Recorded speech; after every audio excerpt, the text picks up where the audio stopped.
Hello friends, कैसे हैं आप। आई लिवी यूट्यूब चैनल पे आपका फिर से स्वागत है। मैं डॉक्टर कुलदीप आज आपके लिए एक बहुत ही बेहतरीन इन्फॉर्मेशन लेके आया हूं। अगर आप एचटेट की तैयारी कर रहे हैं, एचटेट कंप्यूटर साइंस की तैयारी कर रहे हैं, तो आपको कैसे कैसे कितनी क्या पढ़ना पड़ेगा, क्या तैयारी करनी पड़ेगी और पेपर का एग्जाम पैटर्न जो है हमारा वो क्या रहता है, कितना कौन कौन से सब्जेक्ट किस मार्क्स के आते हैं, हर सब्जेक्ट में क्या क्या टॉपिक्स आपको पढ़ने चाहिए। ये काफी सारा एनालिसिस करने के बाद हमने कंक्लूजन निकाला है कि क्या सब्जेक्ट, कौन से सब्जेक्ट रहेंगे और कितने कितने आपको पढ़ने पड़ेंगे, कौन कौन से सब्जेक्ट एग्जाम में आते हैं, कौन सा सब्जेक्ट कितने मार्क्स का आता है और कौन से उसके टॉपिक है जो मोस्ट इंपोर्टेंट रहने वाले हैं। तो स्टार्ट कर लेते हैं ज्यादा टाइम वेस्ट ना करते हुए।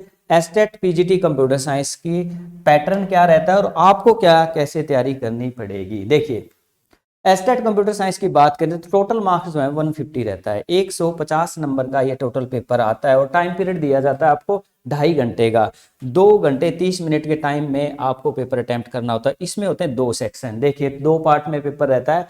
पार्ट 1 जो जनरल सेशन होता है, जो सभी सब्जेक्ट हैं कंप्यूटर साइंस के अलावा अनदर सब्जेक्ट का भी एस्टेट है, तो उसका पहला जो सेम रहेगा, this is part 1 general session जिसको हम बोलते हैं। पार्ट 2 ये सब्जेक्ट का होता है। जी, अगर आप कंप्यूटर साइंस का दे रहे हैं तो कंप्यूटर साइंस के इसके में सब्जेक्ट आते हैं, अनदर सब्जेक्ट का कोई दे रहा है तो उसके अनदर के आते हैं। तो कैसे ये आगे डिवीजन होती है 2 सेक्शन में, पार्ट 1 पार्ट 2, जनरल सेशन और सब्जेक्टिव सेशन, दोनों में कौन कौन से सब्जेक्ट कितने कितने मार्क्स के आते हैं देखते हैं। देखिए, जनरल सेशन की बात करें जो कि टोटल 90 मार्क्स का है। टोटल हमें जैसे टोटल कितना था 150, तो 90 नंबर का तो आपका आता है जनरल और 60 नंबर का आ जाता है आपके सब्जेक्ट का। ठीक है, तो आपके सब्जेक्ट के लिए आपके पास 60 मार्क्स की तैयारी करनी पड़ती है और 90 होते हैं वो जनरल के होते हैं। ठीक है, जनरल सब्जेक्ट्स के कैसे कितना कितना क्या रहता है, कौन से सब्जेक्ट रहेंगे जनरल के अंदर। Consist of 6 different subject, 6 subject रहते हैं। कितने कितने मार्क्स के हैं देख लीजिए। पैडागोगी और टीचिंग एप्टीट्यूड, पैडागोगी और टीचिंग एप्टीट्यूड जो है वो 30 क्वेश्चन आते हैं और 30 मार्क्स का रहता है। इसी प्रकार अगर हम दूसरी बात करें इंग्लिश की, इंग्लिश आती है 15 क्वेश्चन आते हैं और 15 मार्क्स का आता है आपका। इसी प्रकार हिंदी के आते हैं, हिंदी लैंग्वेज के 15 क्वेश्चन और 15 मार्क्स का ये रहता है। ओके, इसी प्रकार नेक्स्ट बात करें हम, पैडागोगी कितने मार्क्स की है, 30 क्वेश्चन 30 मार्क्स की।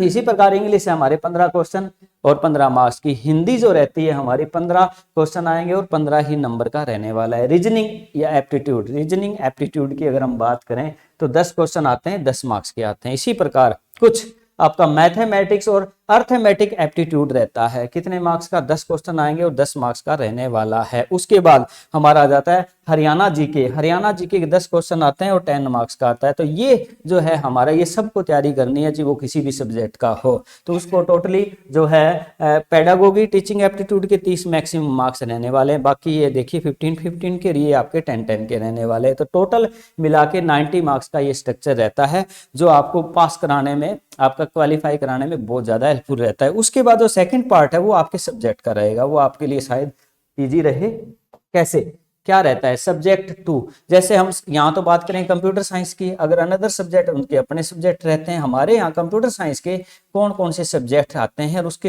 पर्टिकुलर टॉपिक आपको कौन से पढ़ने पड़ेंगे, काफी अच्छा हमने यहाँ कोशिश की है तैयार करने की। टोटल देखिए क्वेश्चन आते हैं 60 और मार्क्स रहता है 60 का। ओके, सबसे पहले आपको तैयारी करनी पड़ती है प्रोग्रामिंग लैंग्वेज की। ठीक है, सी प्लस प्लस, पाइथन और HTML, जो कि 10 मार्क्स के अंदर ये कवर हो जाता है। अगर आपने बेसिक चीजें इनकी पढ़ रखी हैं तो 10 मार्क्स आप अच्छे से ले सकते हैं। बाकी बीच में आपको एक बात और बता दूं, अपने इस चैनल पे आईसीलेबी पे सारी प्रोग्रामिंग लैंग्वेज बना रहे हैं हम, अच्छी सी बना भी रखी है, आप जाके विजिट करके जरूर देखें, आपको हर चीज समझ में आ जाएगी। यहाँ से आप पढ़ लेते हो तो 10 के 10 मार्क्स आएंगे, मैं गारंटी देता हूँ आपको। MS ऑफिस, फिर आपको MS ऑफिस की जानकारी होनी चाहिए जो कि 10 मार्क्स का रहता है।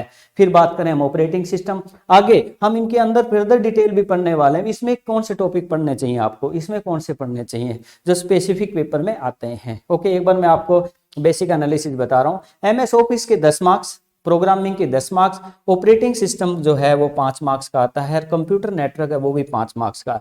इसी प्रकार डाटा स्ट्रक्चर एंड एल्गोरिथम है वो भी 5 मार्क्स का आता है। सॉफ्टवेयर इंजीनियरिंग है वो DS 5 मार्क्स का रहता है और DBMS data base management system वो 5 मार्क्स का रहता है। इसी प्रकार रिमेनिंग जो है AI आर्टिफिशियल इंटेलिजेंसी, ऑफिस के टूल्स हैं काफी, और कीवर्ड शॉर्टकट्स आ जाते हैं, या नई टेक्नोलॉजी पे 15 मार्क्स का आ जाता है। तो ये टोटल जो रहता है programming language, MS office, operating system, computer network, data structure and algorithm, software engineering और DBMS। ठीक है, अब आप इसकी एक स्क्रीनशॉट जरूर ले लीजिए ताकि आपको बाद में ध्यान रहे।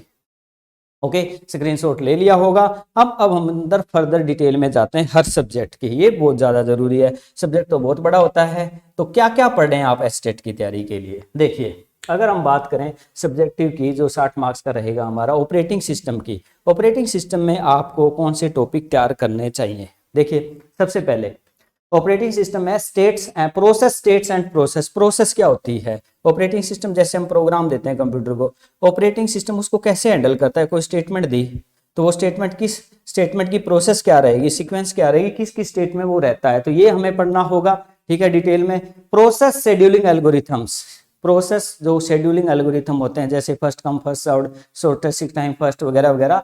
Process scheduling algorithm, disk scheduling algorithm, ये आपको पढ़ना पड़ता है। शेड्यूलर कितने टाइप के होते हैं, लेवल ऑफ शेड्यूलर क्या होते हैं, वो हमें पढ़ने पड़ते हैं। मेमोरी मैनेजमेंट में आपको पढ़ना चाहिए paging, segmentation, page replacement policies कौन सी होती हैं, तो ये ऑपरेटिंग सिस्टम है। उसके बाद डेडलॉक, डेडलॉक के जैसे 4 कंडीशनें होती हैं, डेडलॉक, क्रिटिकल सेक्शन और डेडलॉक प्रॉब्लम क्या है, ये अगर आप तैयार कर लेते हैं ये टॉपिक ऑपरेटिंग सिस्टम के, तो आप एस्टेट में अच्छे, एस्टेट के जो ऑपरेटिंग सिस्टम का जो कंटेंट है वो यहीं से आता है लगभग। ओके, उसके बाद करें हम सेकंड, कंप्यूटर नेटवर्क। सेकंड जो सब्जेक्ट आपको स्पेसिफिक पढ़ना होगा कंप्यूटर नेटवर्क में, क्या?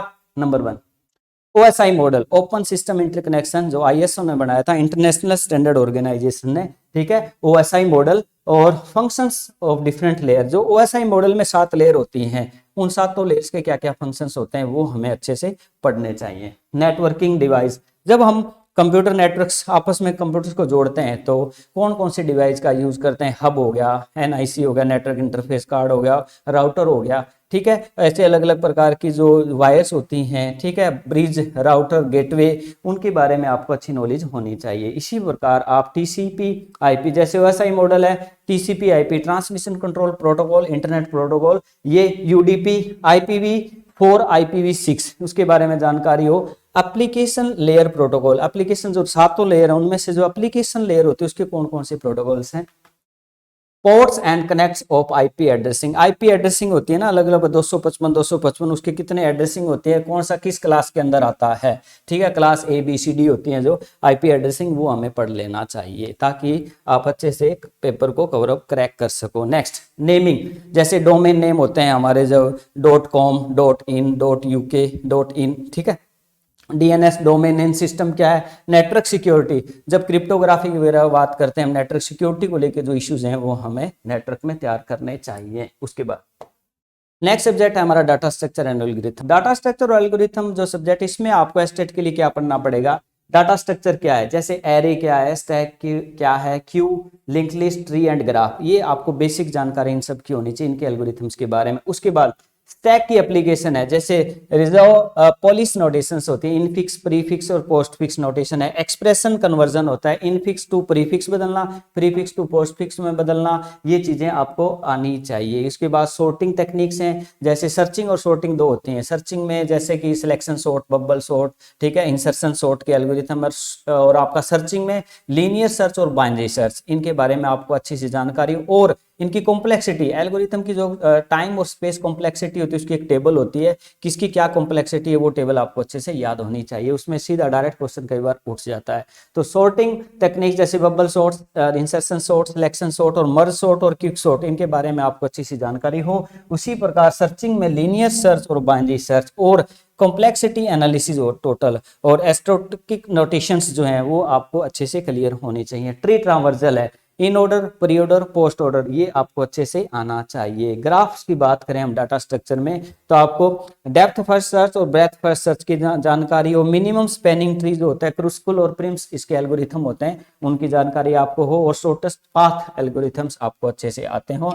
तो डाटा स्ट्रक्चर में अगर ये कुछ आप पढ़ लेते हो तो आप एक्सटेक्ट में सारे क्वेश्चन आप कवर कर सकते हो मैक्सिमम, हमारा एनालिसिस ये कह रहा है। ओके, उसके बाद हम 4 सब्जेक्ट की बात करें जो कि सॉफ्टवेयर इंजीनियरिंग है। ठीक है, सॉफ्टवेयर इंजीनियरिंग में बात करें तो लाइफ साइकिल मॉडल जो होते हैं, जैसे वाटरफॉल मॉडल है, स्पाइरल मॉडल है, इटरेटिव इन्वेंशन मॉडल है, तो इन मॉडल्स की जानकारी होनी चाहिए। एक सॉफ्टवेयर किस सीक्वेंस में जाके वो तैयार होता है, उनकी अलग अलग क्या क्या क्वालिटीज होती हैं। SRS सॉफ्टवेयर रिक्वायरमेंट स्पेसिफिकेशन क्या होता है? जब हम सॉफ्टवेयर बनवाने जाते हैं तो हमारी रिक्वायरमेंट रिटर्न में देते हैं भी ये बनाना है, उसके बारे में जानकारी हो। टेस्टिंग की जितनी भी तकनीक है, alpha testing, beta testing, black box, white box, unit testing, ठीक है, तो वो सारी हमें टेस्टिंग के बारे में पता हो। White box, black box, unit testing, integration testing, alpha और बीटा टेस्टिंग के बारे में जानकारी होनी जरूरी है। उसके बाद सॉफ्टवेयर कॉस्ट मॉडल, जब हम सॉफ्टवेयर को हम कॉस्ट लगाते हैं ये कितने का है, ठीक है, तो उसके कोकोमो मॉडल है, जैसे कि कोकोमो मॉडल है, CMM मॉडल है, मैककोल फैक्टर ऑफ सॉफ्टवेयर इक्विलिटीज है, तो इनके बारे में हमें नॉलेज हो तो हम अच्छा सा क्रैक कर पाएंगे स्टेट को। कपलिंग और कोहेजन क्या होती है? जब हम मॉड्यूलर प्रोग्रामिंग की बात करें तो मॉड्यूल्स के बीच में जो रिलेशंस हैं वो कपलिंग को डिनोट करता है। कोहेजन मॉड्यूल के अंदर के कंपोनेंट के रिलेशंस को कोहेजन रिप्रेजेंट करता है, वो हमें नॉलेज अच्छी सी होनी चाहिए। सॉफ्टवेयर रीयूजेबिलिटी और री इंजीनियरिंग मतलब जैसे कि कोई चीज बन चुकी है उसको बैक से दोबारा लगो, ठीक है, तो वो री इंजीनियरिंग कहलाती है। तो ऐसे टॉपिक्स जो है आपको सॉफ्टवेयर इंजीनियरिंग में पढ़ने चाहिए, ये भी आप स्क्रीनशॉट ले लीजिए ताकि आपको पता चलेगी सॉफ्टवेयर इंजीनियरिंग में आपको क्या पढ़ना है। नेक्स्ट, उसके बाद जो नेक्स्ट है DBMS, data base management system, बहुत ही अच्छा सब्जेक्ट है आपका। 3 स्कीमा आर्किटेक्चर, इसमें आप पढ़ें 3 स्कीमा आर्किटेक्चर क्या होता है। Data models, relational model, network model, hierarchy model जो होते हैं उनकी एडवांटेज डिसएडवांटेज और एप्लीकेशन आप पढ़ सकते हैं। ER model and it's component, entity relationship model, उसके कौन कौन से सिंबल्स हैं, किस सिंबल्स का क्या यूज होता है वो हम पढ़ सकते हैं। Relational model, normalization very important, जैसे कि first normal form, third normal form, data के रिडंडेंसी को रिमूव करने के लिए नॉर्मल फॉर्म पढ़ते हैं हम। कितनी BCNF है, बाईस को नॉर्मल फॉर्म तक ही पढ़ लें तो बढ़िया रहेगा, बाकी आप इतना पढ़ लिया तो 4th और 5th भी पढ़ लें, कोई ऐसा इशू नहीं है।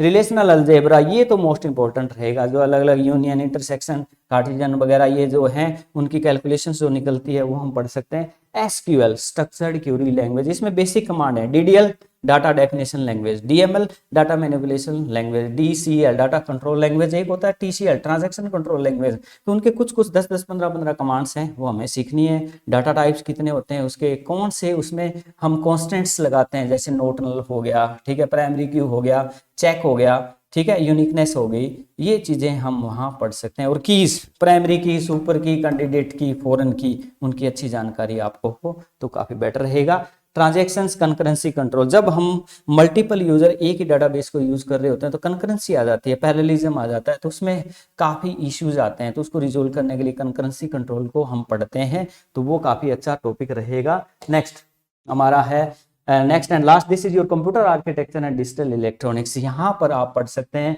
Number system, binary to octal, जैसे बाइनरी, ऑक्टल, डेसिमल, हेक्सा, उनके आपस में सारी कन्वर्जन ये अच्छे से कर लें आप। इसके लिए आप अपने चैनल को लाइक शेयर सब्सक्राइब कर लीजिए, यहाँ सब कुछ आपको मिलने वाला है। एनी हाउ, लॉजिक गेट्स जो होते हैं, एंड और नॉट, जो एक्सक्लूसिव और एक्सक्लूसिव नॉर गेट्स हैं वो क्या है, बुलियन अलजेब्रा, तो वो सारा आप स्टडी करें। सिंप्लीफिकेशन यूजिंग के मैप, के मैप से कोई भी जो ट्रांजेक्शन्स हैं उनको, कोई इक्वेशंस हैं, ठीक है, बुलियंस हैं, उनको कैसे रिजोल्व करें वो हमें सीखना होगा। और कॉम्बिनेशनल और सिक्वेंशियल सर्किट जितने भी हैं, जैसे एडर है, सब्ट्रैक्टर है, मल्टीप्लेक्सर है, डीमल्टीप्लेक्सर है या फ्लिप फ्लॉप है, इनकी जानकारी आपको काफी हेल्पफुल रहेगी during the exam.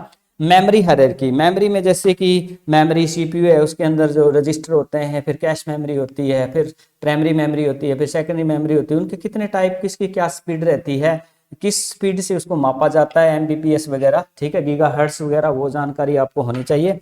Very important topic, that is your instruction format, instruction cycle and addressing mode. ये क्या होता है, जब भी कोई इंस्ट्रक्शन हम देते हैं तो उसके कितने मोड होते हैं, 0 address, 1 address, 2 address, 3 address, 4 address, 5 address, ये एड्रेसिंग के फॉर्मेट रहेंगे। और एड्रेसिंग मोड में डायरेक्ट, इनडायरेक्ट, ठीक है, डायरेक्ट, इनडायरेक्ट और आपके रहते हैं इसमें इंडेक्स्ड, ठीक है, तो इस प्रकार के कई एड्रेसिंग मोड रहेंगे, वो आप पढ़ सकते हो। और इंस्ट्रक्शन साइकिल क्या होती है, जब भी कोई इंस्ट्रक्शन कंप्यूटर को देते हैं तो उसको फैच करता है, डिकोड करता है, एग्जीक्यूट और आगे निकाल देता है, तो वो एक सीक्वेंस है, फॉलो अप है, उसकी साइकिल है जो बार बार हर इंस्ट्रक्शन के लिए वो करता है। तो ये चीजें जो हैं थोड़ी सी अगर डिटेल में पढ़ लेते हो तो आपका एचटेट अच्छे से निकल सकता है। बाकी ये यूजीसी नेट के लिए भी जरूरी है, ये चीजें पढ़ लो, यूजीसी नेट में थोड़ा कंफर्ट हो जाता है, बाकी वहां थोड़ा न्यूमेरिकल ज्यादा आता है। और गेट की बात करें तो वो तो देखो बहुत ही ज्यादा एडवांस है, बट ये चीजें आप ड्यूरिंग द यूर स्टडी, जो BCA, MCA या कोई BSc जो भी आप कर रहे हैं तो उसके दौरान ये पढ़ रहे भी होते हैं, थोड़ा सा डीप पढ़ लें तो आप एचटेट को क्रॉस कर सकते हैं। यस, तो ये उसके बाद हम थोड़ा सा और बता दें आपको, एक रह गया था हमारा न्यू टेक्नोलॉजी, आजकल लेटेस्ट चीज़ें यूज़ हो रही हैं, नॉर्मल सी बात है। थोड़ा एआई के बारे में जानकारी रख लें आप, ठीक है, चैट जीपीटी वगैरह क्या है, ओपन एआई क्या है, ठीक है, वो सारे आप थोड़ी जानकारी लें। जैसे AI agents, sir space problem AI का है ये सारा, फजी लॉजिक क्या होता है, ठीक है। तो ये कुछ चीज़ें पढ़ने के बाद आप अच्छे से कंप्यूटर साइंस की चीज़ें जो है कवर कर सकते हैं। 60 मार्क्स का कंप्यूटर साइंस रहेगा। अगर आपने कंप्यूटर साइंस के हो आप और 60 में से, मैं तो कह रहा हूँ 60 लो आप, अगर 55 58 तक भी मार्क्स ले लेते हो और उसके बाद हमारी हिंदी इंग्लिश पेडागोगी वगैरह, थोड़ा थोड़ा हिंदी इंग्लिश तो नॉर्मल हम स्टार्टिंग से पढ़ते आ रहे होते हैं, तो वहाँ हम हमारे मार्क्स कवर कर ही लेते हैं। फिर भी प्रॉपर सीक्वेंस में सारी चीज़ें पढ़ोगे तो आप अच्छे मार्क्स से एचटेट क्लियर कर लोगे। और आप मुझे ज़रूर कमेंट करके बताएं कि हमने एचटेट क्लियर कर लिया है। ओके, ये आपका सिलेबस का था डिस्कशन, ताकि हम आपको बता सकें कि किस, कई बार स्टूडेंट रहते हैं कि हम कैसे तैयारी करें, क्या पढ़ें, किस सब्जेक्ट को कितना पढ़ें। तो हमने पीछे के पेपरों को एनालिसिस करके निकाल के देखा है कि ये चीज़ें पढ़ने के बाद आप एचटेट को अच्छे से क्रैक कर सकते हैं। Thank you very much dear. आप अपने चैनल को लाइक शेयर और सब्सक्राइब कर दीजिए। जय हिंद, जय भारत।